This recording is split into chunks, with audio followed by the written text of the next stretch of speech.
How to change voice channel quality in Discord.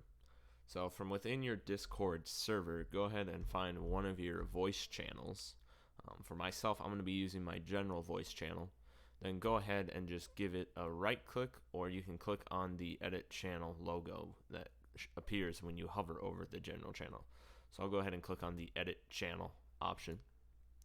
Then from there, on the overview tab, you'll notice there is a bit rate slider. Okay, basically it goes all the way down from 8 kilobits per second up to 96 kilobits per second. So all the bits going above 64 kilobits may adversely affect people on poor connections.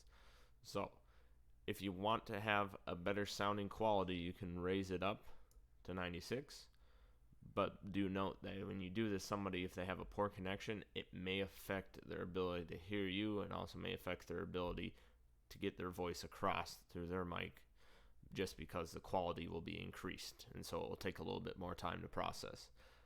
But since this is my general channel and I want everybody to be able to access it, I'm going to change it from 64 down to about 40, just so it can reach the range of some people that might have poor connections. Okay, so that's how you go about changing the voice channel quality in Discord.